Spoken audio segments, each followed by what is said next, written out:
Philadelphia, 1948. A thin rain clung to the sidewalks, making the stones shine like someone had polished them for the dead. It was evening, but not quite night. The city held its breath, as it often did when the old neighborhoods were starting to fall asleep but the streetlights hadn't yet flickered on. 10-year-old Joseph Mousie Massimino sat on the back steps of his grandmother's row home in South Philly.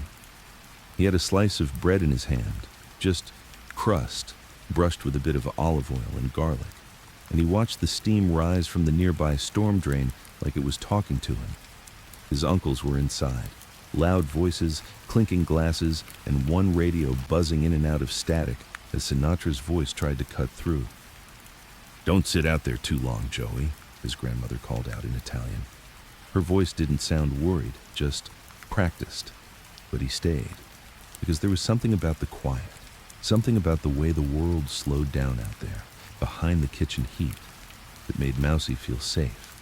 Safe in a city that would later put his name in more than one FBI folder. That night, he watched a man get slapped for the first time. Not like a schoolyard slap, but a man-to-man kind of thing. He saw it through the kitchen window, just a flash of movement. A short man in a pinstripe suit raised his hand and hit another man across the cheek. No yelling, just a quick sting of noise and then silence. The man who got slapped didn't move. He just lowered his eyes, took a breath, and nodded. Mousie didn't know what the slap was for, but he remembered the nod, that calm surrender, that wordless deal between two men. It was the first time he understood that real power didn't always come from shouting. Sometimes it came from being quiet. Years passed like cigarettes burned to the filter. By the time Mousie was in his early 20s, the city had changed, but not that much. South Philly still had its churches and delis and corners where old men played cards in folding chairs. But there were new faces. Young toughs with names like Mikey Mouth, Red Tony, Little Paul. Mousie didn't talk much. That's how he got the nickname. It wasn't because he was small. He wasn't. He was wiry but strong. Quiet, like someone always doing the math in his head before speaking. He was good at remembering who owed who showed up late, who cracked under pressure. He didn't deal in gossip or flash. He dealt in patience. The first time he was mentioned in a federal document, he didn't even know. He was 23, working out of a warehouse down by the piers, helping load and unload trucks that weren't always carrying what they said they were. On paper, he was a dock worker. In reality, he kept track of the numbers that passed through crates filled with liquor, cigarettes, and now and then, guns. And when a shipment went missing, Mousie said nothing. He took a walk. 2 hours later, the missing crates showed up outside the warehouse with no explanation. No one asked questions, not even the man whose name was on the invoice. Mousie didn't have a big reputation then. But that's how it begins, isn't it? With the small things. A memory here, a silence there. He learned early that power didn't come from showing your hands. It came from knowing when not to move, when not to speak. Sometimes, in the dead of night, he'd sit on the back steps again, older now, the steps older too, and he'd listen to the hum of the city. He'd close his eyes, and behind the blackness, he'd see the old man in the kitchen getting slapped. And always, he'd remember the nod, like a lesson written on the soul. Philadelphia in the late 1960s wasn't just a city. It was a nervous system, buzzing with electricity, whispers, and dirty money changing hands under cafe tables. The kind of place where a man could disappear without a headline. And if a headline did come, it was usually late, vague, and missing half the truth. By this time, Joseph Mousie Massimino was 25, still quiet, still calculating, but no longer standing on the sidelines. He worked out of a car garage on Passyunk Avenue. It was owned by a man named Nicky Gallieri, who technically sold mufflers and brake pads, but everyone knew the real business was backdoor deals and debt collection. The place always smelled like gasoline and burnt coffee, and the noise of the street never quite made it through the thick metal shutters once they were pulled down for after-hours work. Mousie didn't speak much, didn't dress flashy like some of the younger guys. But Nicky saw something in him, something steady, unbothered, the kind of man who doesn't flinch when someone else reaches for a gun, the kind of man who thinks before he reacts. Those were rare, so Nicky put him on his first real job. There was a bookmaker, Alfred Fat Alfie Russo, who'd been holding back a few points from collections. Not a huge deal at first, just a couple hundred here and there. But it was the pattern that mattered. And in the life Mousie was starting to step into, patterns meant everything. The call came on a cold Thursday evening. Rain again, always the rain. "Go with Vito," Nicky said, tossing a car key into Mousie's hand. "Don't let him talk too much. Don't let him go soft." Vito was already in the car, humming to himself, wearing a fake leather jacket 2 sizes too big. He was nervous, like a dog that barked too much just to make sure you knew it was there. Mousie didn't like him much, but he didn't say so. He just nodded and got in. The drive was quiet. Vito tried to make small talk about a boxing match, but Mousie just looked out the window. The streets of South Philly glowed under the flickering yellow streetlights. Trash blew across the sidewalks like paper ghosts. They found Alfie behind his diner, dragging a trash bag across the alleyway. He looked up when he saw them, eyes already sinking into his face. "Gentlemen," he said, trying to smile. No one answered. Vito grabbed him by the collar and shoved him against the brick wall. It wasn't graceful, more clumsy than anything, but it did the job. Alfie squirmed like a cat caught in a rainstorm. Mousie stepped closer. Slowly. No rush. Like he was just walking to pick up a newspaper. "You owe," he said softly. Alfie stuttered. I was gonna... "No," Mousie cut in, voice still quiet. "You were hoping we wouldn't notice." He reached into his coat and pulled out a small metal pipe. Nothing special, no ceremony, no speech, just steel in a world that respected it. He tapped the pipe gently against Alfie's knee. "Next time," Mousie said, "we don't talk first." Then he walked back to the car, never raised his voice, never looked back. Vito followed, muttering something about Alfie wetting himself, laughing nervously like a man who didn't know where the line was. Mousie didn't laugh. That night back at the garage, Nicky handed Mousie a plain envelope, a few hundreds inside. No explanation, no compliment, just the way things were done. "You ever want to do more?" Nicky said, not looking up from his coffee. "You come see me directly." Mousie just nodded. That same old nod. A quiet pact between men. That was the beginning of it. Over the next few years, Mousie's name started getting passed around, quietly, always in whispers, like a name you didn't want to say too loud in case it summoned something. He wasn't a killer, not yet, but he was a closer. He finished things, smoothed things over, collected when others couldn't, never flashy, never greedy, just dependable. And that made him dangerous. The feds took their first real look at him in 1972, when a federal wiretap caught Nicky talking about the little mouse who bites. They didn't know his full name then, just a nickname.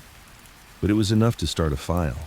Mousie didn't know about the file yet, but he could feel something shifting, eyes in places that didn't blink. He kept moving. One night, in a smoky back room above a laundromat, Mousie was invited to sit at a table with men who only met behind locked doors. Made men. Old blood. The kind of guys whose fathers had run numbers during Prohibition. The man at the head of the table was Angelo Bruno, the gentle Don. He didn't like flashy violence, preferred diplomacy, quiet solutions. But even he had heard of Mousie by then. "You don't talk much," Bruno said. "No reason to most days," Mousie replied. That made the room chuckle, just a little. Bruno leaned forward, eyes narrowing. "You keep being smart," he said. "You'll stay alive longer." That was it. That was the meeting. No ceremony, no vows, just an old man offering a younger one a kind of unspoken protection.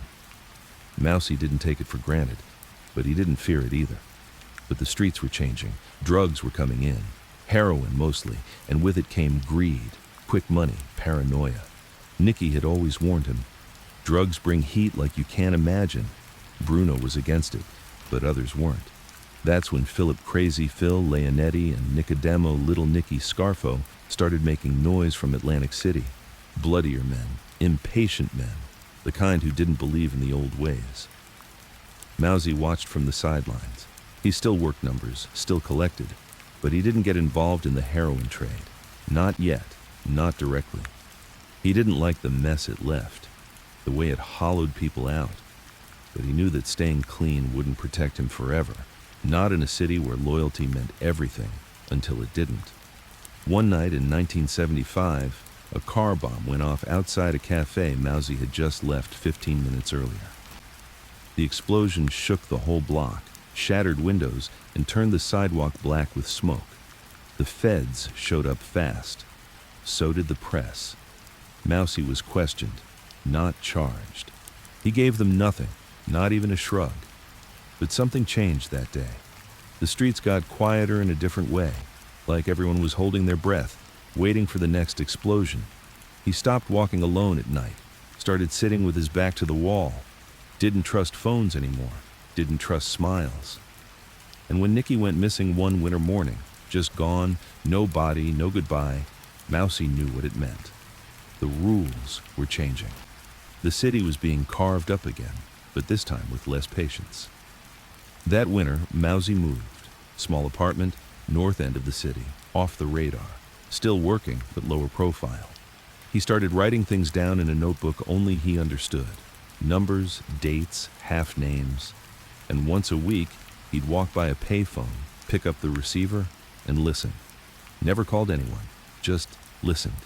To the silence, to static, to whatever was left on the line after all the voices were gone. He started drinking coffee late at night, watching snow fall through the thin slats of his window blinds. The city looked peaceful from above, like it didn't know what lived inside it. And Mousie? He kept breathing, kept watching, waiting. Because he knew something was coming, and when it did, he'd be ready. He always was. It wasn't like in the movies. No dramatic lighting, no echoing scream, just the soft sound of leather shoes on wet pavement, the crunch of broken glass underfoot, and the hum of a neon sign blinking above a boarded-up liquor store. Philadelphia, 1976.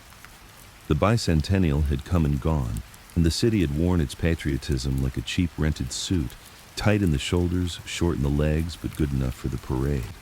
The mob world didn't care about red, white, and blue. Their colors were green, black, and blood.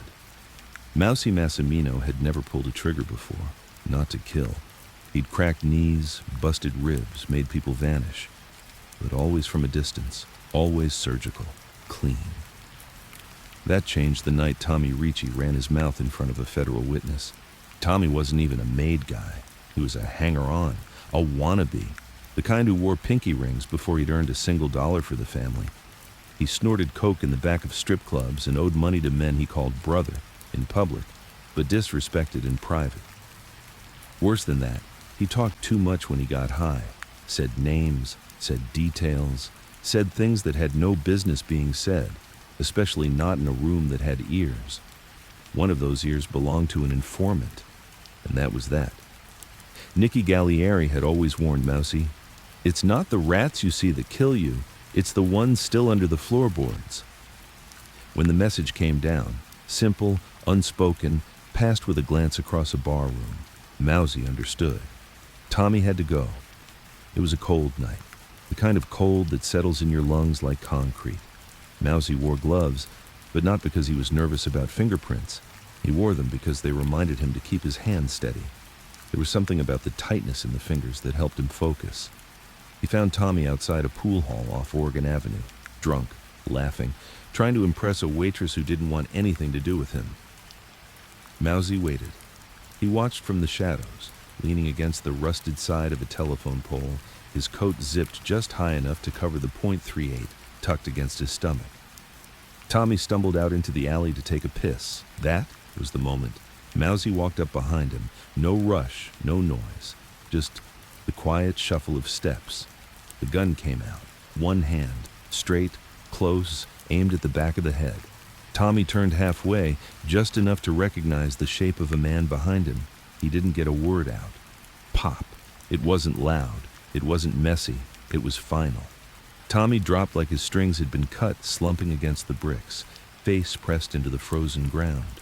Blood pooled slowly, seeping into the cracks between cobblestones like it had been there before, like it belonged. Mousie stood there a moment, just breathing. The cold air didn't bite anymore. The silence was thicker than usual, like even the city didn't want to speak on what had just happened. He put the gun back in his coat, walked away, never looked back. By morning, Tommy was just a body. No one claimed it for 2 days. The papers ran a 2-line blurb. Local man found shot in alley, believed gang-related. No suspects. But inside the organized crime division of the FBI, things moved fast. They'd been watching the Ricci kid, hoping to turn him, maybe use him to crack open some numbers racket tied to Atlantic City. Now he was gone. And they had one name circled in their notebooks, Massimino. Up to that point, Mousie's name had been pencil written, second tier, always under someone else's, but now they typed it, all caps, underlined. And feds didn't blink when they kicked down doors. But Scarfo didn't care about any of that. Where Bruno built with silence, Scarfo built with fire. March 21st, 1980. A car parked on Snyder Avenue exploded. Inside was Angelo Bruno, face broken, chest ripped apart, a Remington 12 gauge at close range. No warning, no trial, no slow transition, just a boom and the end of the old era. The funeral was strange.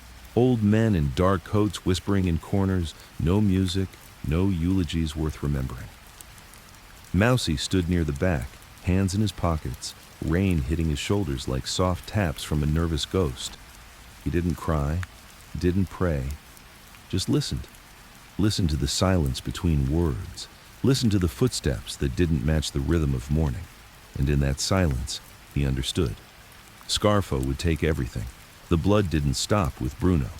Over the next year, it became routine. Names crossed off lists, faces vanished. Men who once smiled across the table from you now sat in trunks of Cadillacs, mouths stuffed with rosary beads. It wasn't about money anymore. It was about control. Fear spread like mold. And for the first time, Mousie was unsure where he fit. Scarfo didn't trust the old quiet guys. He liked men who talked big, threatened louder, and pulled triggers before breakfast. Mousie wasn't one of those. He didn't sell drugs, didn't throw his weight around in clubs, didn't boast about bodies like trading cards. But that made him dangerous in Scarfo's eyes. Too quiet, too disciplined, too loyal to a version of the mob that no longer existed. In 1981, Mousie got called to a meeting. Small, sudden, private. Phil Leonetti, Scarfo's nephew and right-hand man, was there. Sharp suit, snake eyes, young enough to be reckless, old enough to be cold. They met in the back room of a pizzeria in Cherry Hill. Phil didn't waste time. "We're restructuring," he said. "Old roots, new hands. You in or out?" Mousie looked at him like a man watches a storm forming across the water. "Depends who's asking." Phil smiled, but it didn't reach his eyes. "You'll know soon enough. Don't wait too long to decide." The threat hung in the air like spoiled meat. Mousie understood it for what it was. Pick a side, or find yourself on the floor with a bullet in the back of your head. But he also understood something Scarfo never would. Loyalty built under silence is harder to erase. Over the next few months, Mousie started making moves. Quiet ones, strategic ones. He pulled out of the South Philly gambling circuits, started showing face less, stopped calling in favors. He spent more time in West Philly dealing with the old unions, places where Scarfo's reach hadn't quite sunk in yet. He met with people late at night, passed notes instead of phone calls, started looking more like a ghost than a gangster. But his network didn't die. It tightened. And that's what saved him. Scarfo's paranoia grew as his empire did. He began suspecting everyone, even Leonetti. Men got clipped for looking at the wrong car too long. But Mousie became a name that stopped being spoken altogether, not because he vanished, because no one wanted Scarfo asking why they were saying his name. By 1983, the FBI had enough heat on Scarfo's operation to start digging deeper. More wiretaps, more surveillance, more whispers from inside. And that's when Massimino's name came back into the conversation. But this time, it wasn't from a Fed. It was from an informant inside Scarfo's crew, caught on tape saying, "Massimino's the one guy Scarfo can't touch. The guy's made of ice. You shoot him and he'd bleed silence." The FBI heard that, and they started listening again. But Mousie didn't care about tapes, didn't care about Feds, not really. His focus was on survival, not just physical, spiritual. There was no joy left in this life, no honor, just body counts and paranoia. He still believed in codes, in order, in men who handled things face to face. But the world had changed. And now it was crawling with wolves in tracksuits and gold chains, calling themselves kings while their houses burned behind them. One night, Mousie sat alone in his apartment, small, quiet, nothing fancy. The window was open just enough to let in the sound of the street. He poured a drink. No ice, no rush. And he remembered Bruno's funeral, the way the casket had seemed too small for the weight of the man inside. He thought about Nicky, about Tommy, about the old booth at Palumbo's, now shuttered, abandoned. And for the first time in years, he said something out loud to no one. This ain't what we built, but he wasn't done. Not yet. Because there were still men alive who remembered, men who respected silence, men who moved through the cracks of a dying empire. And Mousie? Mousie still had a role to play. The city looked different in the 1980s. A small photo was pinned to a corkboard in a windowless office on the 7th floor of the Federal Building on Arch Street. The agent who pinned it there muttered, "Finally," as if Mousie had taken too long to become interesting. Mousie didn't talk about it, not to anyone, not even to Tony Russo, his closest friend since they were kids stealing cigarettes from delivery trucks. Tony knew something had shifted, though. "You don't blink like you used to," Tony said one night, sliding him a coffee across the bar they always met at. "You sleep at all?" Mousie shrugged. "Sleep enough." That was the truth. He did sleep. He just didn't dream much anymore. Or if he did, he didn't remember. What he did remember was the way Tommy's head jerked forward, the weight of the silence afterward, the strange stillness in the air, like the world had paused just to take notice. In the months that followed, Mousie's reputation changed. He wasn't the quiet one anymore. Now he was the one who handled it, the one you called when things went sideways, the one you trusted with a job that needed to stay buried. People started nodding at him differently in restaurants. A little lower, a little longer. He didn't smile more, didn't get louder. But people noticed when he entered a room. The FBI noticed too. They tapped a payphone 3 blocks from his apartment, started following him badly. One agent, Greg Stanton, grew obsessed. Thin guy, bad suit, never stopped chewing gum. He told his partner, "Massimino doesn't act like a criminal. He acts like a priest, cold, clean, no heat, but he's involved. Deep." And deep he was. Mousie started managing union votes, not officially, of course. But when a vote needed to swing, a call came in, and Mousie arranged who got scared, who got paid, and who got mysteriously ill the morning of. He was never seen at the meetings, never signed a paper, but the votes always went the right way. That kind of control doesn't come from violence alone. It comes from understanding people, their weaknesses, their fears. Mousie didn't hurt people unless he had to, but when he did, they never forgot it. One night, alone in his apartment, he stood by the window and watched the snow fall. It was quiet, real quiet. He lit a cigarette with shaking fingers, not from fear, just from something deeper, like the tremor of knowing you can't go back to who you were. He whispered Tommy's name once, to no one. Then he put the cigarette out and poured himself a drink. There was no celebration for his first hit, no promotion, no toast, just silence. That was the thing about this life. It didn't reward you with peace, only deeper loyalty, tighter knots around your soul. The next job came a week later. A sit-down, a threat, a man who needed to disappear without being seen disappearing. Mousie said yes. He always said yes. But the bullet stayed with him, even if nobody else could see it. You could feel it in the air. Something had changed in Philly. It wasn't loud, not at first. Not some shootout on a street corner. Not a body dumped in daylight. It was quieter than that. The smiles faded. The corner tables emptied faster. The old-timers started showing up less. And when they did, they kept their backs to the wall and left their jackets on. It was 1979, and Angelo Bruno, the gentle Don, still ran the show, or so it seemed. But underneath, men were shifting. Whispers turned into plans, and plans eventually turned into blood. Nicky Scarfo, they used to call him Little Nicky, not because of size, though he wasn't big, but because he moved like a match waiting to strike. He'd been exiled to Atlantic City years ago, too violent, too wild. A man who didn't understand that the real power in the Mafia was restraint. Bruno had no taste for loud men with short tempers. But things were changing, and in change, violent men find opportunity. Mousie watched it happen like you'd watch a slow wave build on a dark sea, too far to stop, too close to ignore. He was 41 now, still running things quiet, still behind the scenes.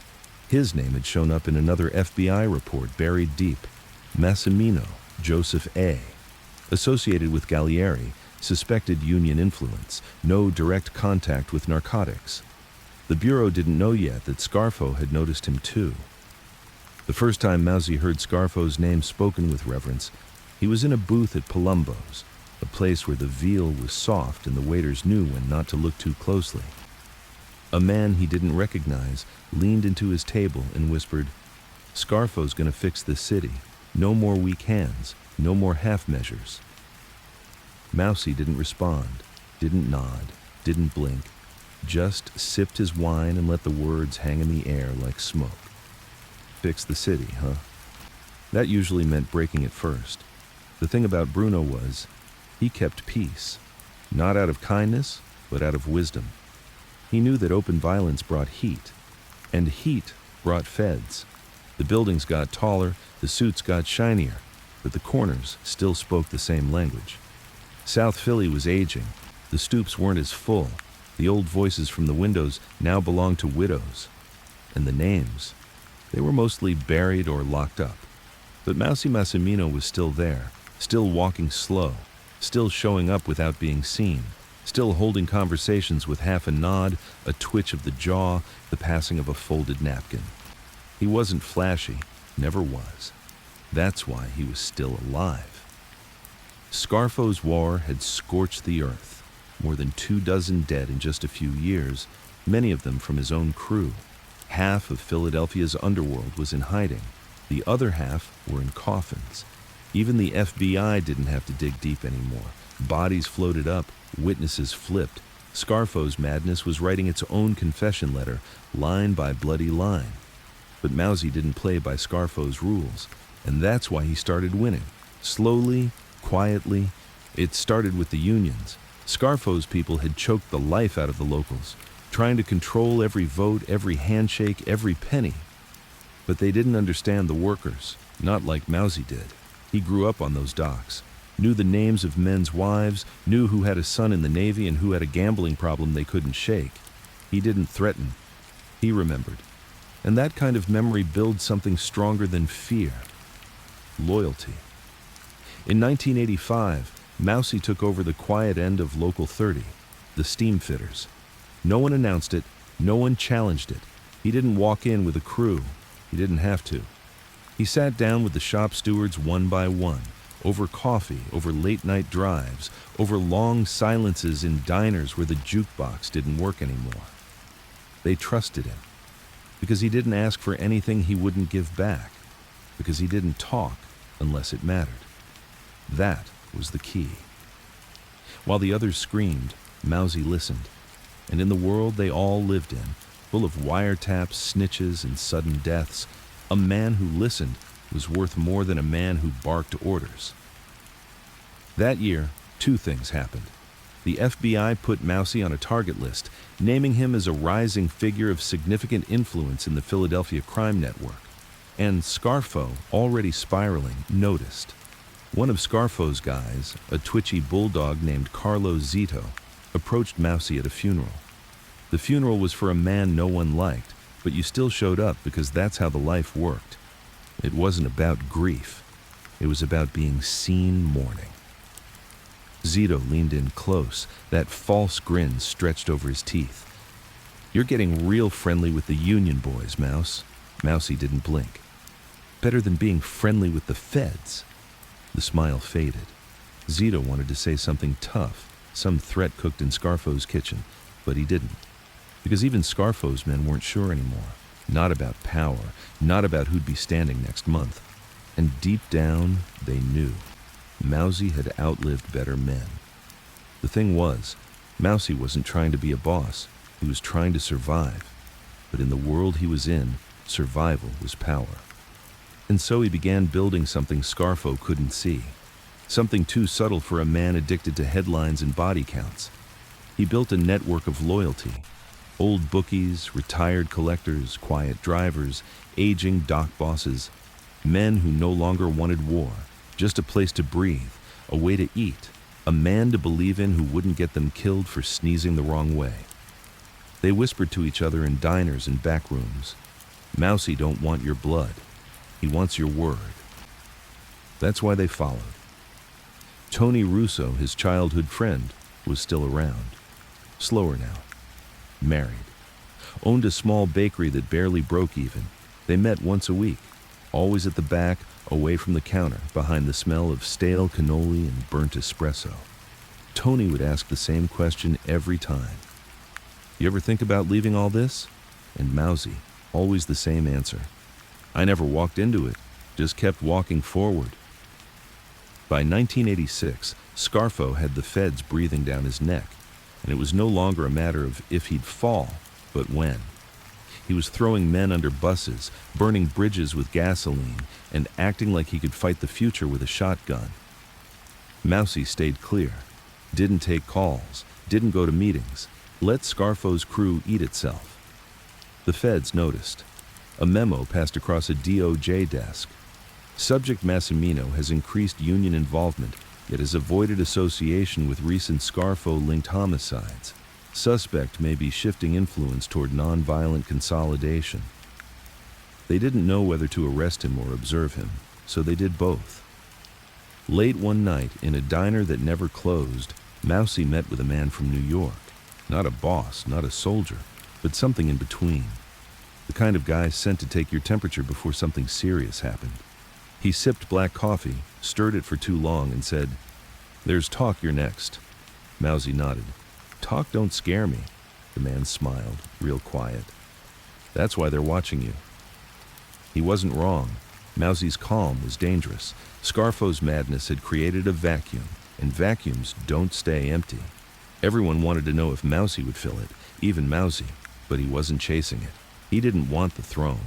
He just didn't want to be ruled by clowns with bullets. The old way, the Bruno way, wasn't perfect. But it had honor, or something like it.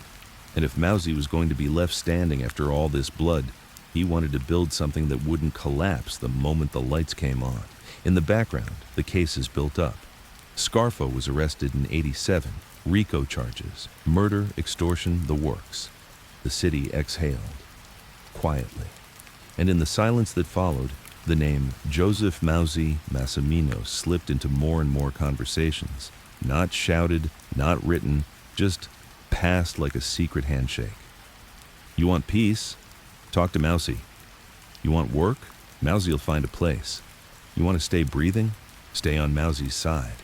He didn't crown himself, didn't hold meetings with cigars and speeches. He just kept surviving, kept listening, and more importantly, he kept remembering who helped, who didn't, who betrayed, who waited.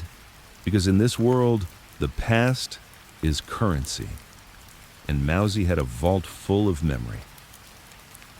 By the time the 1990s came in, Philadelphia looked cleaner on the surface. Fresh pavement, new glass, a skyline that pretended it didn't remember the bodies buried beneath it. But the city never forgets. It just learns how to whisper quieter. And in those whispers, one name still floated. Mousie. Not shouted like Scarfo's, not glamorized like Gotti's, just mentioned, behind closed doors, through half-cracked windows, by men who no longer trusted even their own voices. Mousie was 51 now. He moved slower, but not with weakness, with deliberation. Like a man counting steps in a place where the floor might fall through. He still wore the same dark overcoat he had for years, still drank his coffee black, still said almost nothing unless he needed to, and still, the FBI watched. They didn't know what to charge him with. He had no official job, no license, no registered business. He didn't flaunt money, didn't own flashy cars, paid cash for everything, small bills, old bills. But they knew. His file was fat now. Alias, Mousie full name, Joseph Anthony Massimino. D.O.B., December 30th, 1938. Affiliation, Philadelphia crime family. Role, suspected consigliere, high-level influence without direct evidence. There were photos. Mousie walking into union halls. Mousie sitting at the back of Italian restaurants. Mousie shaking hands with men who'd later end up in court or coffins. But photos weren't proof. And Mousie had never said a single thing on tape. Not once. Still, he knew the walls were closing in. It wasn't just the feds. It was the climate. The world was digitizing. Phone booths were disappearing. Paper was giving way to electronic footprints. And the new generation of gangsters? They had no patience, no discipline, no respect for silence. They flashed guns on the street, wore gold like it was armor, talked big, got caught, flipped fast. That wasn't the life Mousie knew. It wasn't the code he'd lived by. And it was going to kill them all. So he began planning his own disappearance, not from the city, not from the life, but from exposure. He didn't want to be a king. He wanted to become fog. There was a difference. He started delegating, quietly. A man named Frankie Molinari, mid-30s, good with numbers, respectful, Mousie began grooming him to handle the newer guys. "Teach them how not to die stupid," he said one night over espresso. Frankie nodded, scribbled notes, never argued.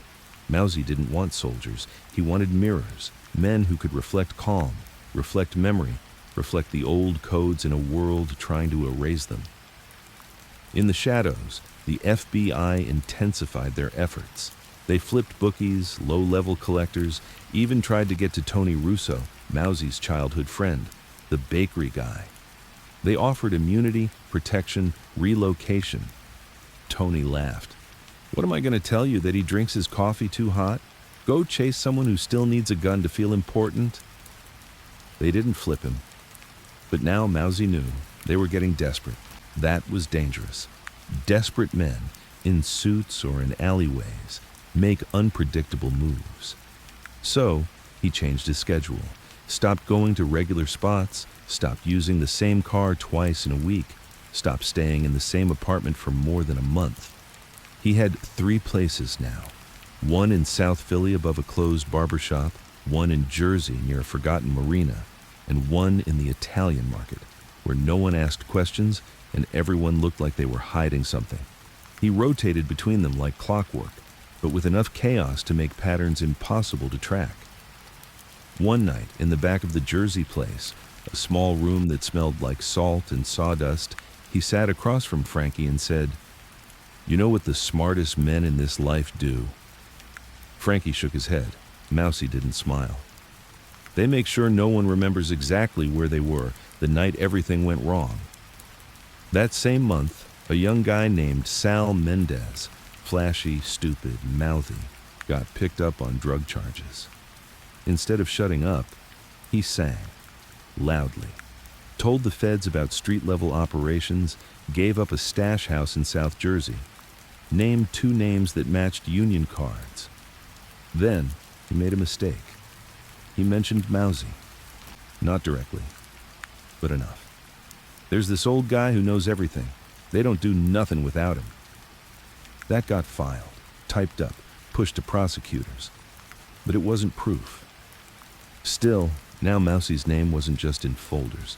It was on desks, on the lips of U.S. attorneys. They couldn't touch him yet, but the temperature was rising. That's when Mousie made a decision. He started writing. Not confessions, not diaries, blueprints. He kept the notes hidden, not in safes, but in the most overlooked places. Inside old Union ledgers, behind false walls in storage rooms, underneath the floorboards of a storage unit no one but Tony had the key to. The papers contained his version of things: who owed what, who crossed lines, who helped the feds, who to trust if he disappeared. Not for leverage, not for revenge, but for clarity, in a world that was becoming too fast to remember truth. The only person who knew about the pages was Tony.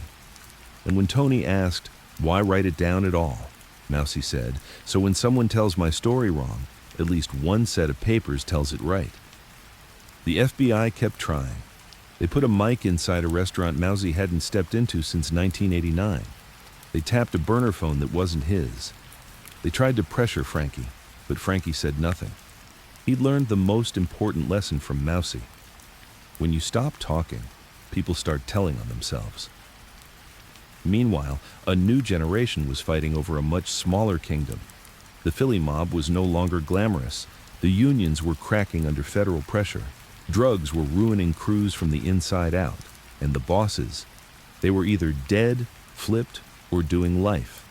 But Mousie, he was still there, still walking his 3 neighborhoods, still remembering names, still making quiet deals with the kind of men who prefer whispers to guns.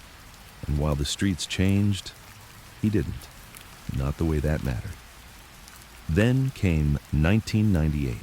That's when the feds finally moved. Not just on low-level guys, but a coordinated bust targeting what they called the old bones of Philly.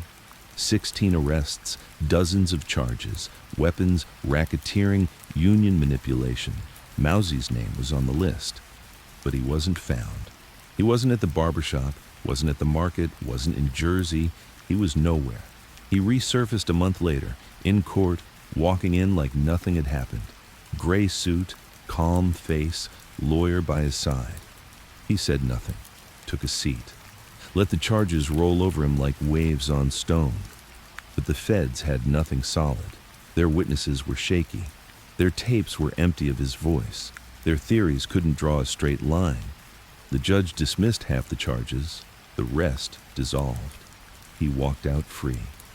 The paper said, "Mob ghost dodges federal case." Again. The bureau said, "He's the last of a dying breed." But Mousie? He said nothing. That night, in the quiet of Tony's bakery, shutters down, chairs stacked, Mousie stood by the old oven, warm against the winter air.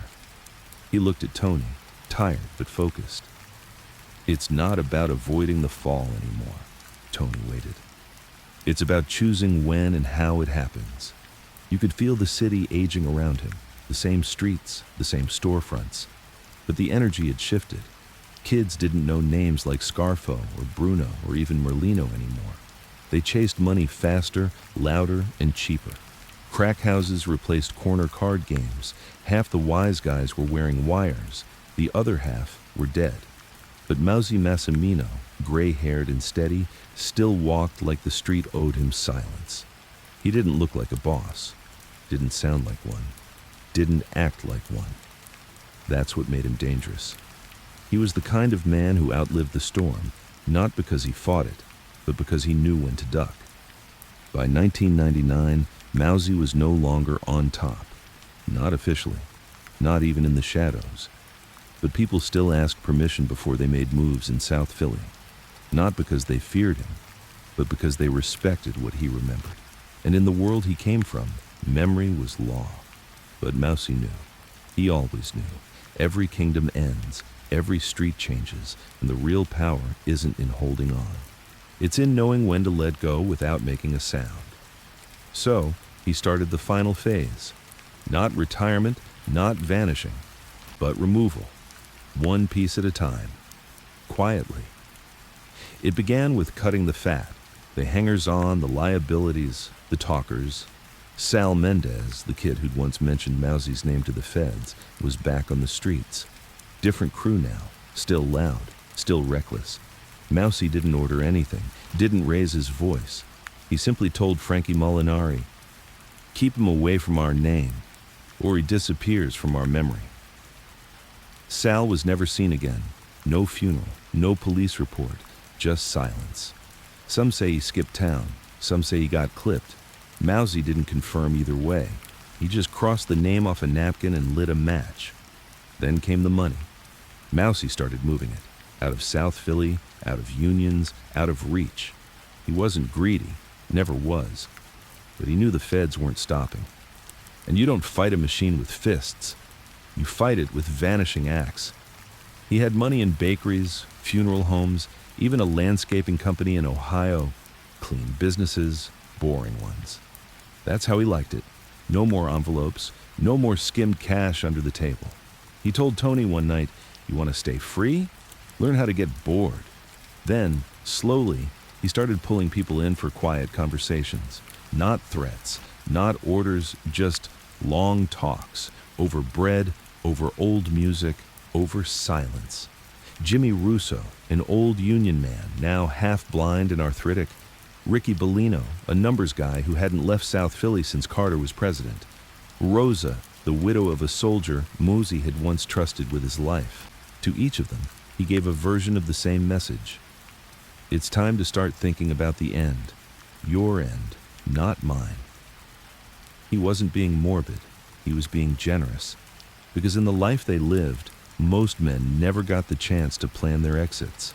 They got gunned down in diners, or strangled in basements, or flipped and vanished into witness protection, living like ghosts with someone else's name. Mousie wanted better, for the few who still knew how to be quiet.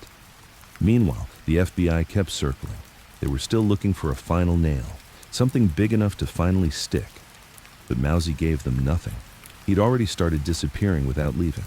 No phone calls, no meetings, no cash in strange places.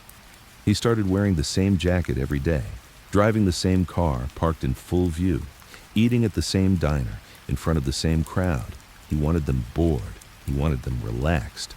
Because when people relax, they miss things. By early 2000, his inner circle had shrunk. Frankie handled logistics, Tony managed the clean fronts, and Mousie? He listened, that's all, and it was enough. One evening, as the city lights began to buzz and fade, Mousie sat at his usual table, back corner, near the kitchen, 2 feet from a broken jukebox that hadn't worked in 10 years. Frankie joined him. He looked nervous. There had been a bust in Jersey, a small one, but with potential dominoes attached. A guy they once knew had been picked up. He was scared. Might talk.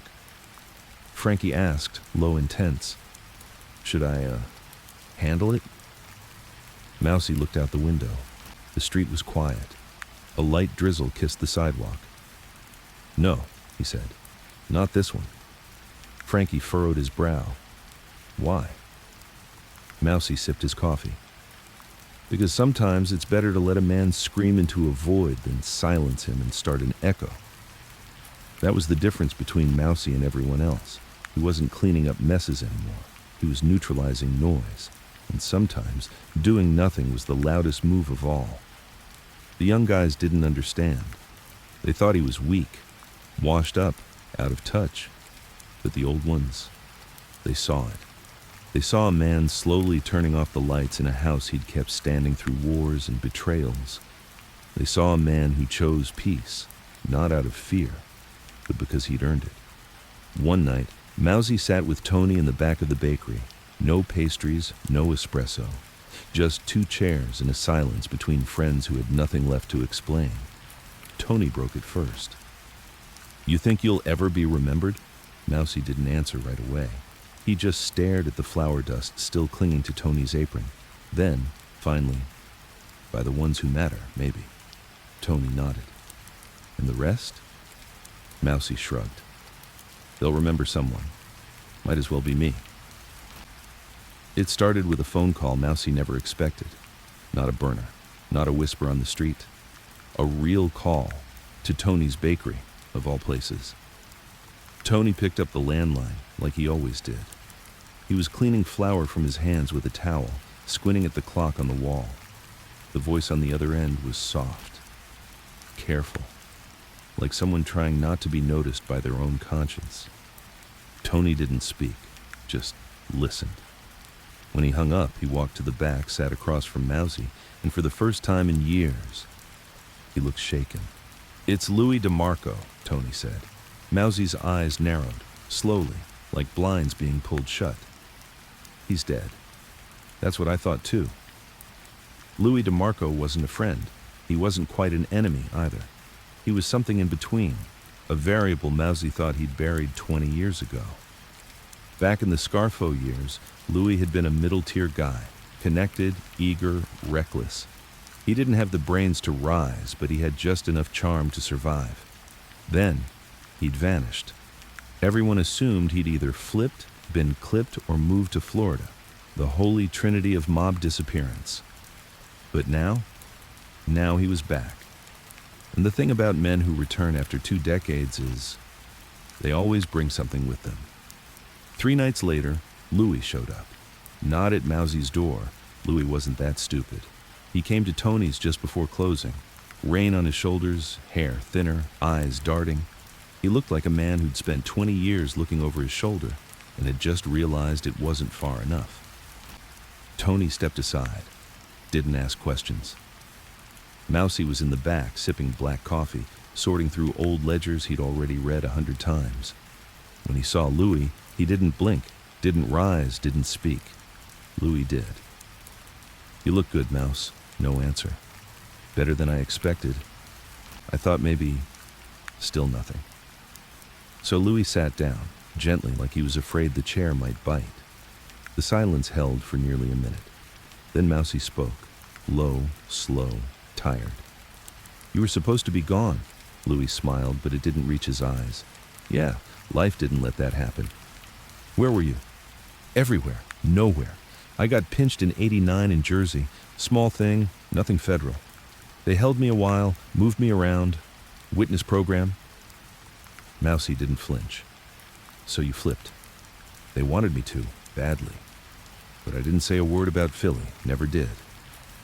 Mousie leaned back, letting the weight of the words settle. "And now you're here. Why?" Louis swallowed, hard. "Because I'm in trouble. And because you're the only one left who doesn't want me dead." That was the moment the temperature in the room dropped. Louis started talking faster now, spilling things, names, deals, a robbery gone bad, a crew from out of town trying to press into the old South Philly blocks. They'd asked him to help. He said no. Now they wanted his blood. "I'm not looking for favors," he said. "I just want to be where I'm not being hunted. That's all." Mousie was quiet for a long time. Then, finally, "You shouldn't have come back." Louis's eyes dropped. "I know." After Louis left, Tony said nothing for a while. Just washed his hands, cleaned the same table twice, then, softly, "You believe him?" Mousie looked at the window, watched the rain slide down the glass. "Doesn't matter." "You gonna help him?" "Not yet." But something had shifted. Louis's return wasn't just a personal ghost. It was a risk. If he had really been in witness protection, someone, somewhere, had files. Which meant his name might be tied to people he used to run with. Which meant Mousie's name could have been whispered in a room he wasn't in. That was unacceptable. So he called Frankie. The next morning, they met on the roof of a parking garage overlooking the city. Gray skies, windy, trash swirling near the edges. Frankie leaned on the ledge, hands in his pockets. Mousie lit a cigarette, even though he'd quit a year ago. Sometimes you need smoke to match the mood. "I need you to run Louis." "Deep?" "Very deep. Quiet. No street guys. Use the books. Use the dry cleaners. I don't care." Frankie nodded, already pulling pieces together in his head. "You want me to talk to him?" "Not yet." 2 days later, Frankie came back with answers. "He's not lying. Not about the witness thing, but there's a gap." "How long?" 6 months. Around 95, he vanished. No paperwork, no transfers, just gone. Mousie's face didn't change, but inside, the tension twisted like wire. That kind of gap only meant one of two things. Either Louis went rogue, or someone took him off the books on purpose. And either way, it meant someone might be watching now, not from Philly, but from further up the ladder. That same night, Nicky Merlino came knocking. He was drunk, scared, and stupid enough to think that was a good combination. He sat down hard in the bakery's back room, slurring through fear. Mouse? They're saying Louis back. He's been talking. People are worried. Mousie kept stirring his coffee. What people? The kind that don't ask, just move. Tell those people to calm down, or they'll be the reason they need to worry. The problem wasn't Louis. The problem was what his presence represented. Loose ends, old memories, unfinished business, and in a city that had finally learned how to live without noise. He was noise. Mousie found him again a week later, not in person, but through a note passed by a waitress at a Chinese spot in South Philly. 4 words scribbled in blue ink. They know I'm here. Mousie folded the note, tucked it into his coat, and didn't reply. Not yet. Because something in him had started turning, something he hadn't felt in years. A slow burn, not fear, not anger, but clarity. He called Tony late that night. I need you to lock down the bakery for 2 days. No deliveries, no walk-ins. Tony didn't ask why. He just said, okay. And for the first time in over a decade, Mousie raised his voice, not in rage, not in panic, but with finality. He called Frankie, called 2 old faces he hadn't spoken to since the Scarfo days, told them where to meet, what to bring, what not to say. There would be no bullets, no blood, not yet, just a meeting. And in that room, Mousie would decide what parts of the past could stay and what needed to be erased. The bakery was locked, shutters down, lights off except for one bulb in the back, flickering faint yellow above a table dusted with flour.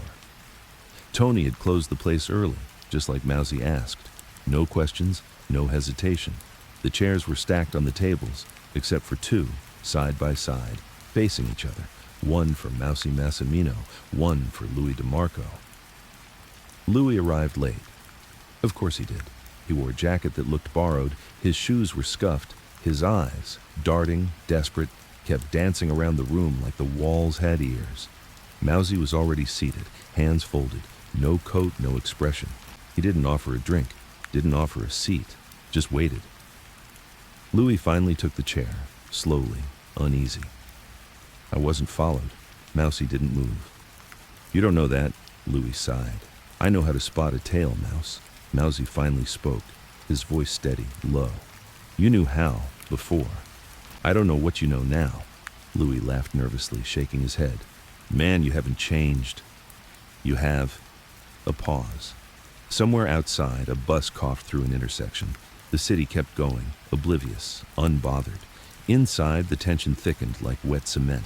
Mousie leaned forward, eyes sharp but slow. I don't like loose ends, Louis. I know. Then you know I should have buried you the minute I saw your face. Louis swallowed. But you didn't, Mousie nodded. Because I don't move until I'm sure. And right now, I'm not. Louis exhaled, reached into his jacket slowly. Mousie's hand didn't flinch, but his eyes watched every inch. Louis pulled out a folded envelope, thick. He set it gently on the table. That's everything.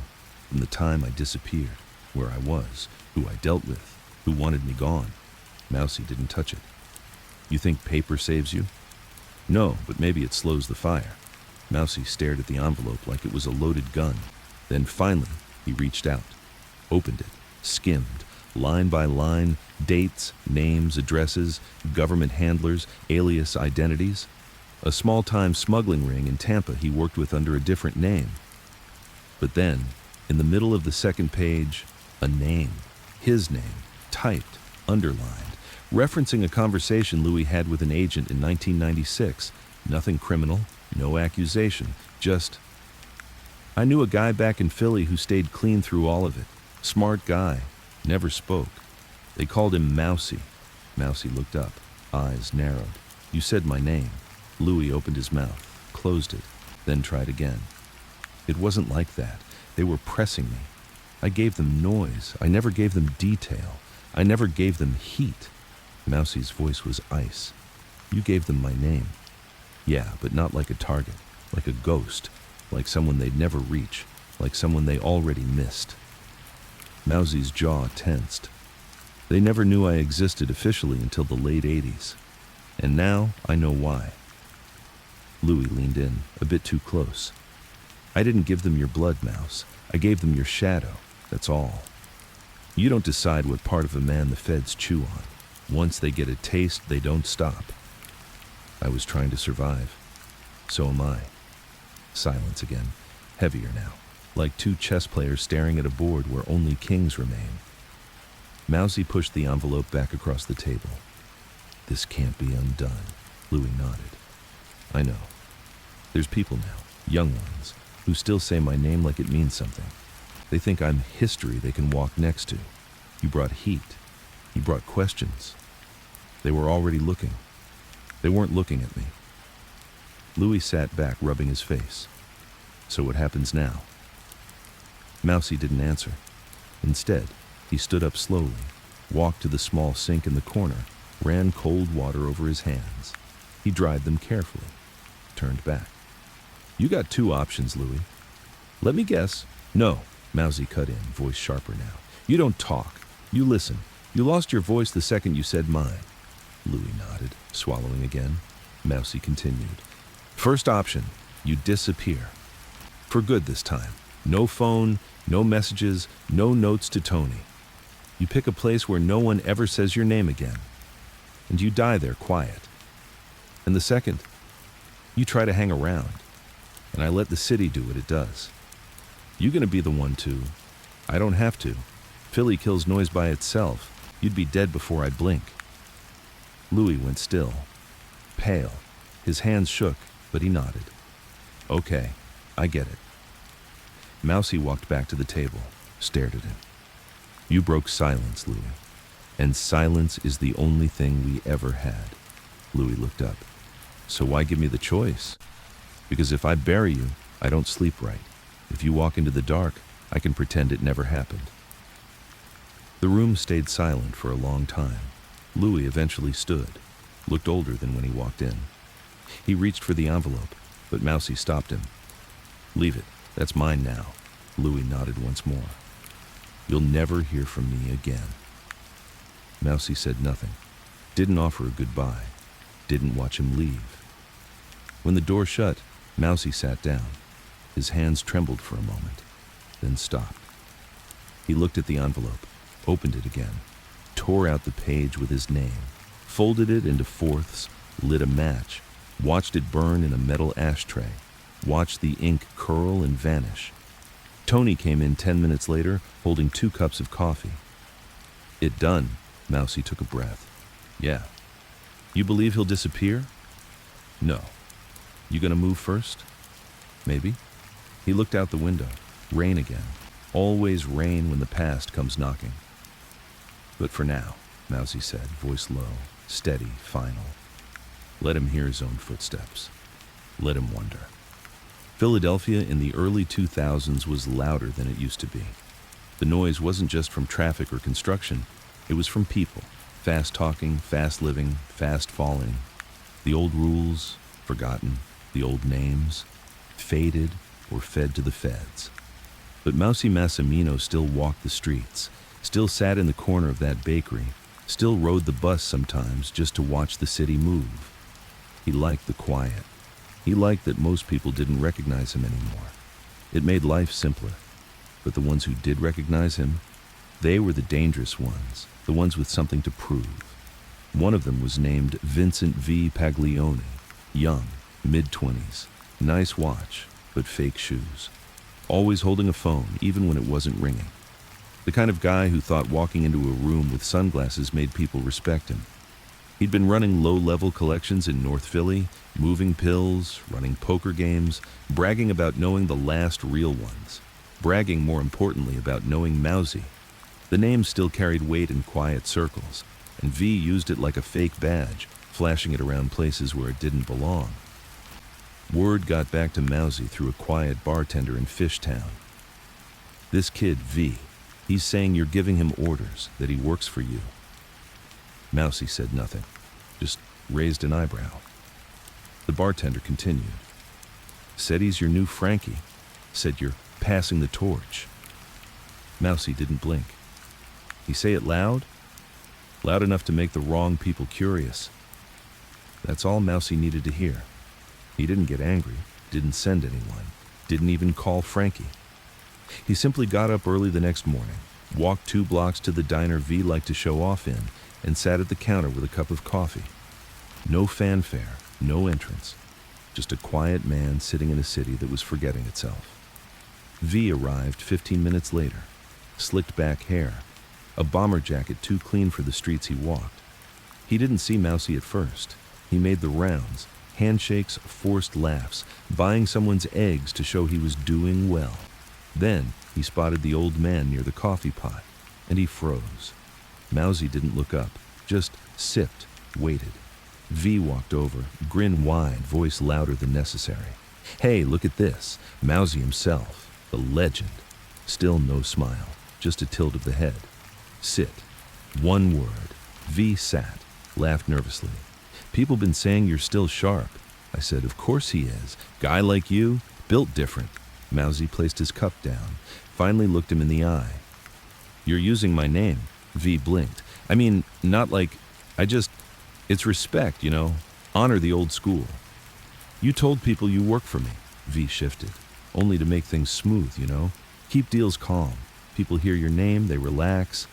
Mousie leaned in, voice like steel wrapped in velvet. You think my name is currency? Something you spend to feel taller?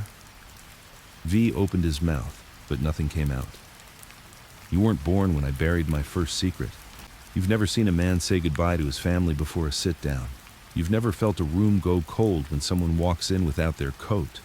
He paused, sipped. Your noise. Loud, sloppy, forgettable noise. V started to protest. With respect, Mousie raised a finger.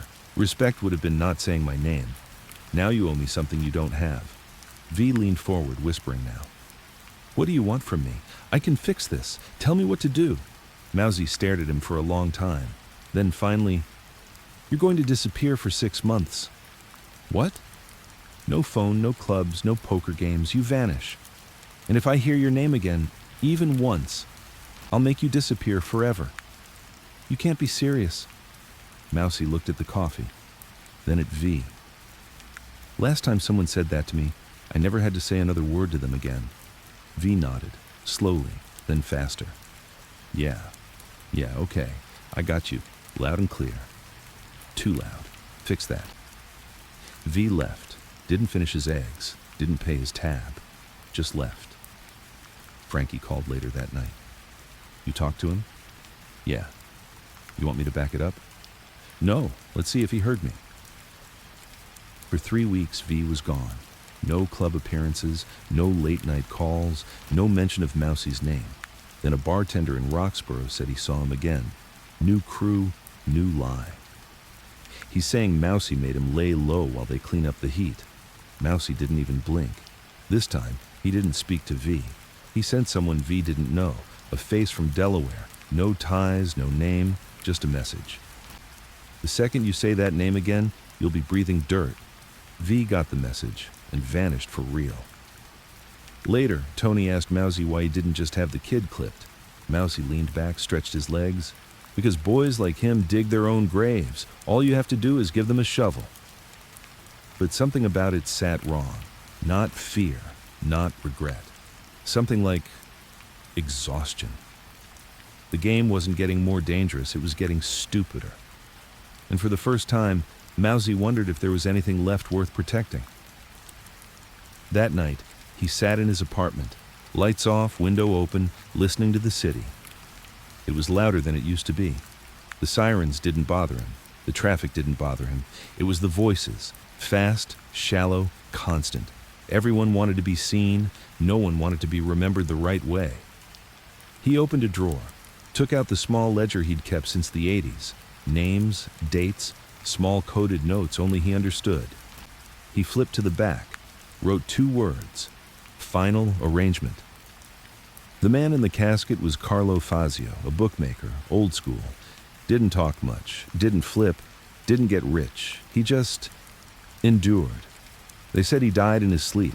Heart gave out, no scandal, no stories. But the funeral, that drew people. The kind of people who showed up wearing the same coats they wore in '87, who parked 3 blocks away even though there were spots right out front, who didn't speak unless they were 3 feet from the person they were speaking to. Mousie arrived early.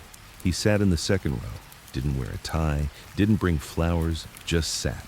Hat in his lap, eyes on the casket, hands folded like stone. He didn't cry, he didn't smile, just breathed, slow and even, while the priest read scripture that none of them really believed. To Mousie, the words didn't matter. The silence between them did. The funeral parlor smelled like old wood and cheap cologne. There were 6 flower stands. Only 2 had real names on them. The rest were anonymous. That's how men like Carlo were remembered, quietly. When the service ended, people started trickling out. Mousie stayed. He liked the quiet after the crowd left. He liked to hear the walls breathe. He was about to stand when someone slid into the pew beside him. Thin, older, wearing a plain black coat, didn't say a word for a long time. Then, finally, "Didn't think you'd show." Mousie turned slightly, recognized the voice before he saw the face.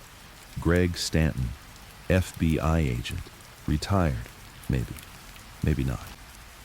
Mousie didn't blink. "Didn't think you'd sit," Greg smirked. "Figured if you were going to bury one of the last quiet men, I should pay my respects too." Mousie said nothing. They sat like that for a while. 2 men who were once on opposite sides of something that no longer had sides. Then Greg leaned forward, elbows on knees, voice low. "You know he never talked, right?" "Carlo?" "Yeah, we tried. I was still active back then. Thought I could flip him. Guy didn't even laugh." "He didn't know how." Greg chuckled, softly. "You ever think about how strange it is that the quiet ones live longest?" Mousie turned to look at him now. "No. I think about how the loud ones end up in headlines and headstones." Greg nodded. "I got something. I don't want anything." "You do. You just don't know it yet." Greg reached into his coat, slow, deliberate, pulled out a thin folded manila folder, yellowed at the edges, unlabeled. He placed it between them on the pew, didn't push it over, just tapped it once. "Found this in a box they forgot to shred when I left Quantico." "So? It's about you." Mousie looked down at the folder. Didn't touch it. Greg continued. "It's not charges, not files. It's a memo from a '96, internal discussion. Some Fed out of D.C. wanted to reopen the Scarfo cases, said there was one name that kept popping up but was too clean to stick." "Yours." Mousie raised an eyebrow. "Too clean?" "That's what spooked them. You were too clean. They thought you were protected, thought you were a spook, that you were playing both sides." Now Mousie laughed, first time in months. "They thought I worked for you?" Greg nodded. "For a while, yeah. They stopped pushing it when nothing stuck. But someone upstairs kept watching, not surveillance, just keeping your name on their desk." Mousie looked at the folder again. "You bringing this to warn me?" "No." "Then what?" Greg looked at the casket. "You're the last one, Joe. Last one that matters. They don't care about kids selling pills. They care about legacy, closure. They want one clean ending before they close the book." Mousie shook his head. "There's no clean ending." Greg finally pushed the folder toward him. "Read it or burn it. Either way, someone's going to come ask about it soon. You coming back with a badge?" "Nah, I'm done chasing ghosts." Greg stood, adjusted his coat. "We're not enemies anymore, Mouse. We're just old men who remember different sides of the same city." Then he left. Mousie sat there a long time, alone, with that folder between his hands, not opening it, not moving. The casket hadn't been wheeled out yet. Carlo was still there, waiting. Mousie looked at the man who never talked and thought, maybe I'll be next. Maybe they'll put me in the same kind of box, no flowers, just names muttered over weak coffee. He folded the folder in half, slid it into his coat, walked out. Later that night, in his apartment, he opened it. 3 pages, typed, faded. Subject: Joseph Massimino, unindicted co-conspirator, unofficial. Potential long-term intelligence source, unverified. Recommendation: maintain low-level tracking. Advise against direct pursuit. Rationale: subject presence contributes to reduced violence in Philadelphia sector. Mousie read it twice. That line stuck. Subject presence contributes to reduced violence. He laughed again. Not bitter, not joyful. Just that hollow kind of laugh that comes when the joke isn't funny. But it's real. They thought I was keeping the peace, he muttered. He burned the pages one by one. No hesitation, no second thoughts. Let the ashes scatter across his kitchen counter. Then he sat back and stared out the window. The city was quiet. For once. He didn't sleep the night after he burned the file. Not because he was afraid, that part of him died years ago, but because something had shifted. That memo from the bureau, the one the Fed had handed him at the funeral, it was more than just a piece of paper.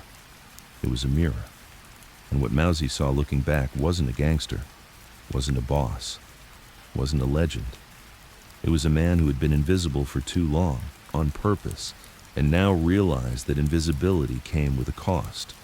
No one truly knew what he had done, not the violence, not the betrayals he stopped, not the deals he buried before they could go bad. No one had the full picture, except him. And soon, even that would be gone. So he opened the drawer, the one under the small radio in his kitchen, the drawer that had held the same yellow legal pads for 20 years, most of them unused. He placed one on the table, and he began to write. He didn't start with "Dear." This wasn't a letter for anyone in particular. It wasn't for a court. It wasn't for the papers. It wasn't for history. It was for truth, the kind that never got spoken out loud. And he wrote slowly, like every sentence had to pass through 50 years of silence to get to the page. I never wanted this life. I just didn't walk away from it. That's a difference people don't understand.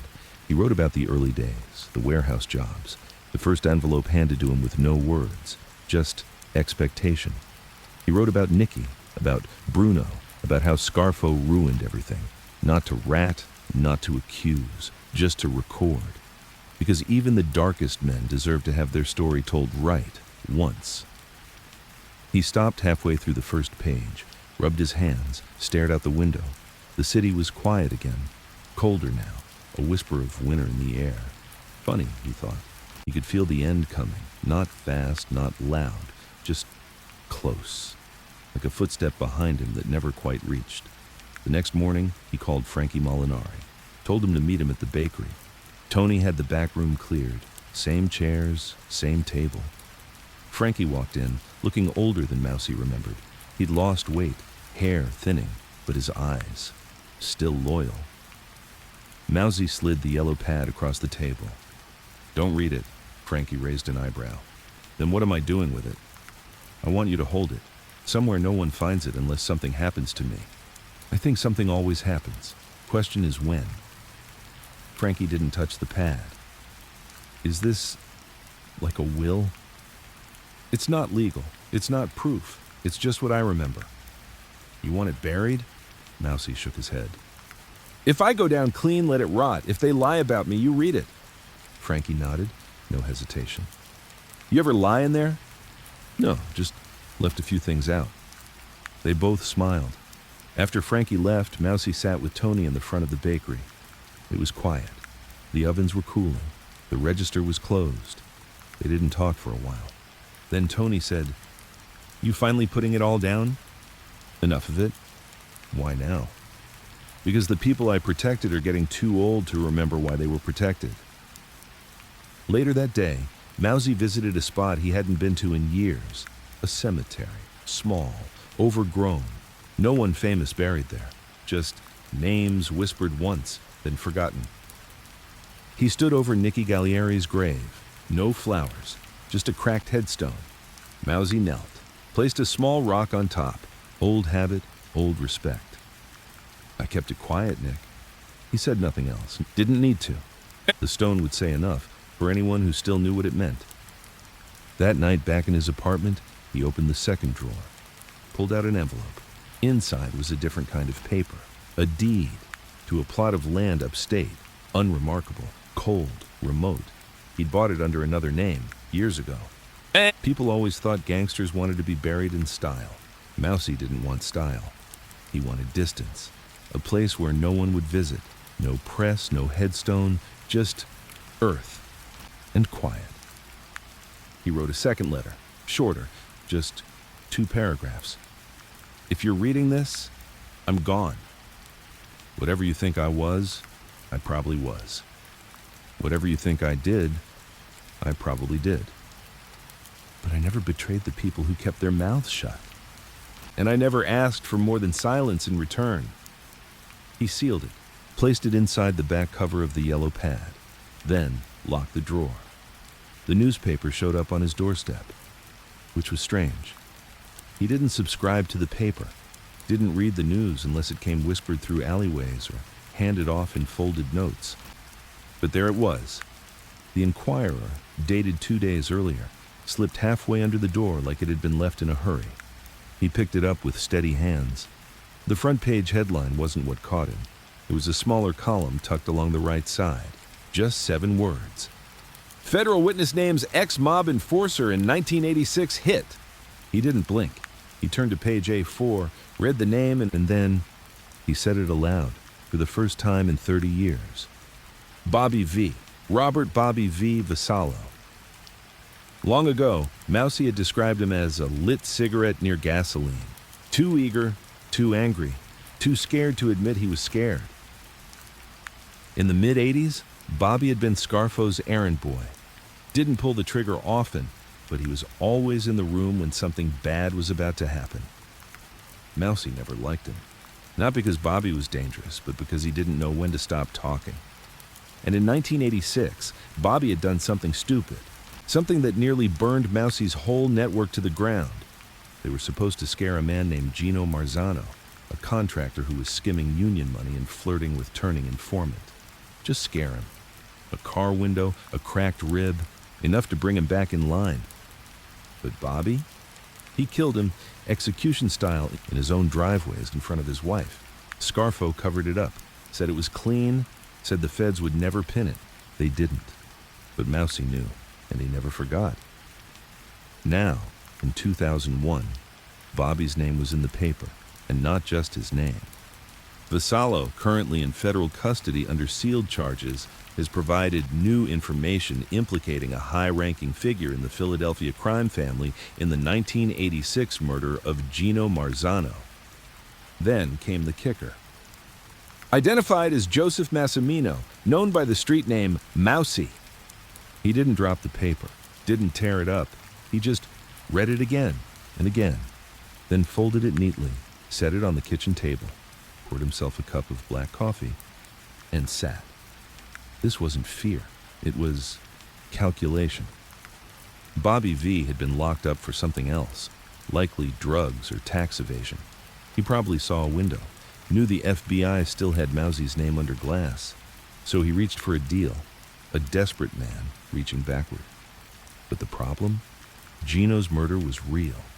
And Mousie, while not the killer, had known who did it, had known immediately, and had said nothing. That's what the feds would latch on to. Conspiracy, accessory, obstruction. Words that could turn into years, even for a man now pushing 63. More importantly, it would pull everyone down with him. Frankie, Tony, the quiet crew who'd stayed loyal when the world turned loud. Mousie sipped his coffee. The bitterness didn't bother him. That afternoon, he went to the bakery. Tony was rolling dough, slow and quiet, the same as always. Mousie held up the paper. You see this? Tony nodded. Kid brought it in this morning. Thought it was fake.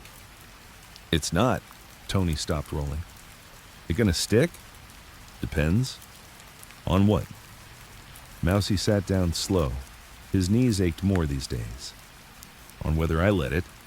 He didn't say more, didn't explain the history, didn't name Bobby V, didn't bring up Gino's body or the sound his wife made when she found him in the driveway.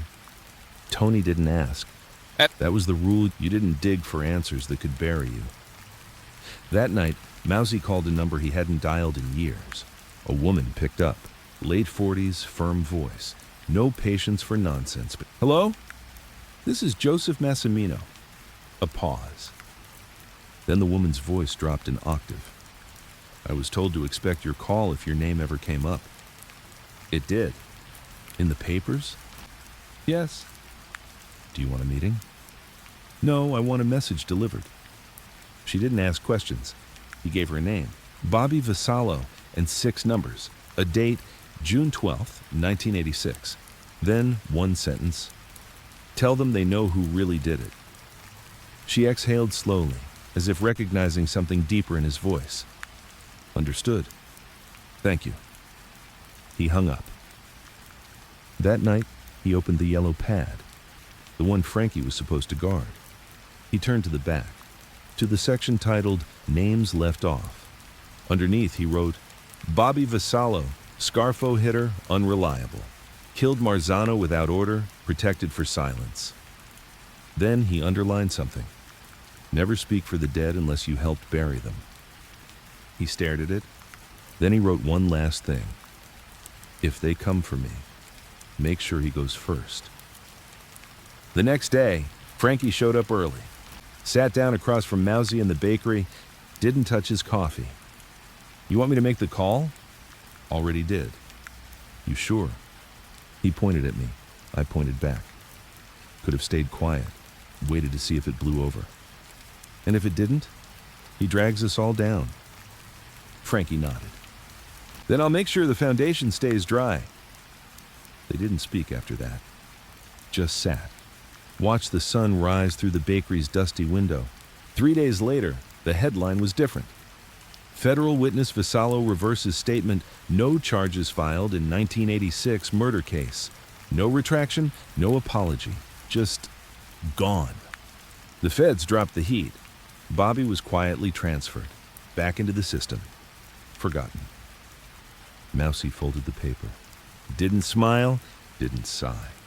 Just circled a small corner of the article and wrote, This is why you stay quiet. The place was called Silver Grove Home, but there wasn't a single silver thing about it. It was a long-term care facility. Low budget, low traffic, mostly quiet. The kind of place where the wallpaper peeled and no one changed the hallway clocks when daylight savings ended. Mousie stood in the lobby, coat buttoned, fedora low. He hadn't been there in 20 years, not since Salvatore Sully Capizzi had been admitted after his second stroke. They'd been kids together, not like Tony, not like Frankie. Sully was different. He was Mousie's shadow once, sharp, fearless, the first guy Mousie trusted when he started collecting for Nicky Gallieri back in the 60s. Then, one day, he vanished. The story, as Mousie heard it, was that Sully got spooked. A federal case was building around a numbers racket they both worked. And just before the indictments dropped, Sully was gone. No goodbye, no explanation. Mousie was left to answer questions, to cover the books, to clean up the mess. Sully didn't flip, he didn't testify, he just disappeared. It was worse than betrayal.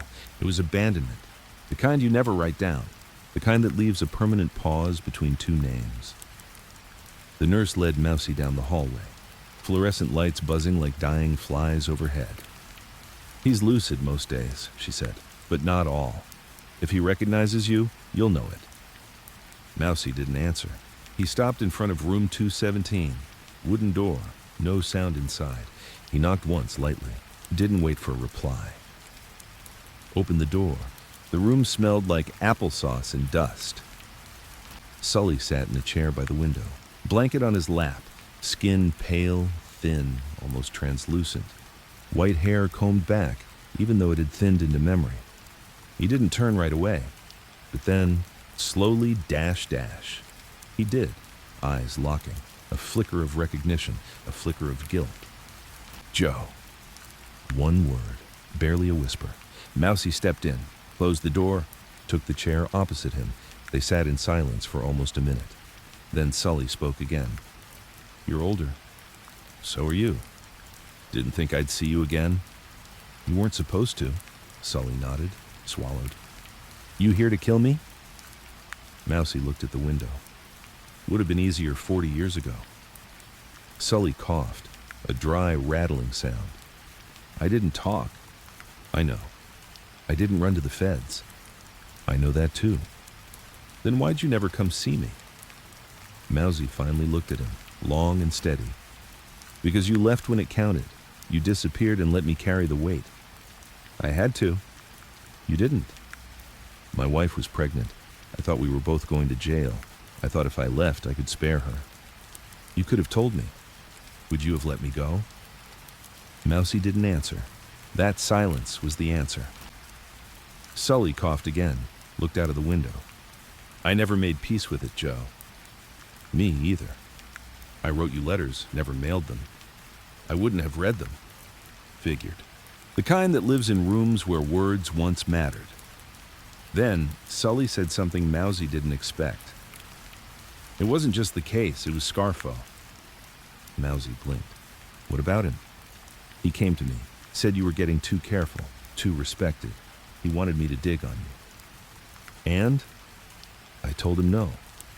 "Then you vanished." "Because I knew what came after that kind of no." Mousie's mouth tightened. "And you thought leaving me holding the bag was safer?" "I thought if I stayed, I'd be dead. And if I died, I'd take you with me." "So instead you left me thinking you sold me out." Sully nodded, slowly. "Yeah. And that's the thing I never forgave myself for."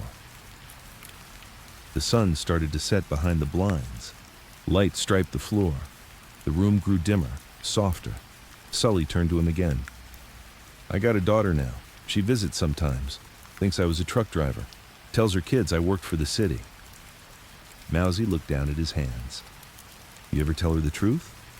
"No." "You want to?" "Not unless she needs it." Another pause. Then Mousie stood. "You did the wrong thing the right way. That mean you forgive me?" "No." "Then why are you here?" "Because I don't want to carry it anymore." "The anger?" "The silence." Sully closed his eyes for a moment. "You still got people?" "A few." "You trust them?" "Enough." "That's more than most." Mousie reached into his coat, pulled out a small envelope, unmarked, set it on the table. "When you die, give that to your daughter. She can decide if she wants to know who you were." Sully didn't ask what was inside, and he just nodded. "And if she asks who you were?"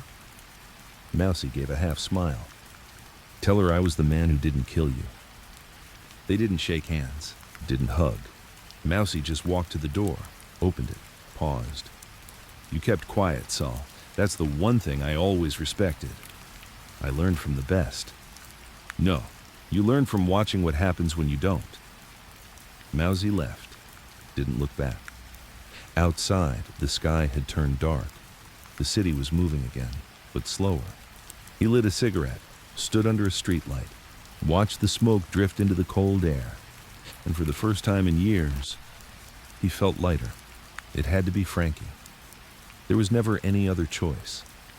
He didn't have the flash, the ambition, the appetite for control. He didn't want to be the next big name. Didn't care if people whispered about him in restaurants or backed down when he walked through a doorway. He just wanted things to run smooth. That was why he'd survived this long. And that was why Mousie trusted him with the only thing that still needed protecting: the silence. They met in the bakery again. It was night, shutters down. No ovens running. Just two men sitting in the dark with one overhead bulb buzzing like a tired fly. Frankie poured the coffee this time. Black, 2 cups, same as always. He didn't ask why Mousie had called. He never asked unless he was told to. Mousie sat still for a long moment, hands folded, staring at the cracks in the wall behind Frankie's head. Then, finally, softly, "It's time." Frankie didn't flinch. "Time for what?" "For me to stop being the reason they behave." Frankie nodded slowly. You stepping down? Mousie shook his head. There's no chair to step down from, just a shadow to step out of. He reached into his coat, pulled out an envelope, brown, thick, heavy with meaning. He slid it across the table. This is everything that still breathes. Frankie didn't touch it. What's in it? Names, numbers, places, codes. The people who listened when I told them to. The people who stayed out of the papers, the ones worth keeping quiet for. You want me to run them? I want you to watch them, same way I did. No threats, no heat, just memory. Frankie finally touched the envelope. Didn't open it. Just rested a hand on it like he was holding a baby bird. And when someone steps out of line, you remind them who kept them breathing this long.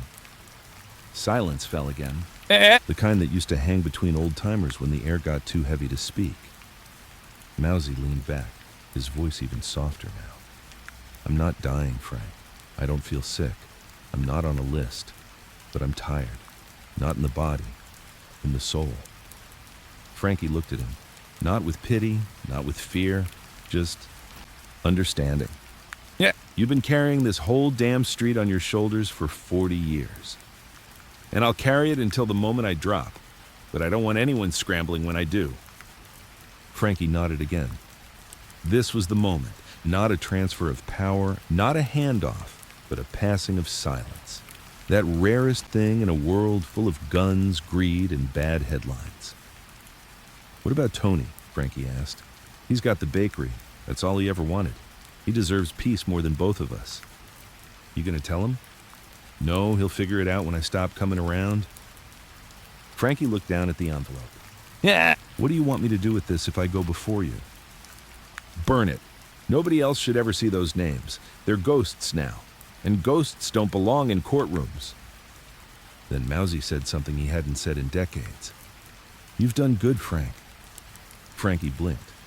It was the closest thing to a blessing he'd ever received. So have you. They didn't hug, didn't shake hands. Mousie just stood, adjusted his coat, put on his hat. He paused at the door. Watch the kids. They think respect is owed to them. I will. And if someone says my name, remind them I didn't ask for it. He left into the night, not vanishing, not running, just stepping out of the light. The next few days were quiet. He didn't go to the bakery, didn't check the union ledgers, didn't visit any of the old spots. He walked the city early mornings, back when the sidewalks were still wet from the street cleaners, when the only sound was pigeons fluttering from rooftops and delivery trucks groaning awake.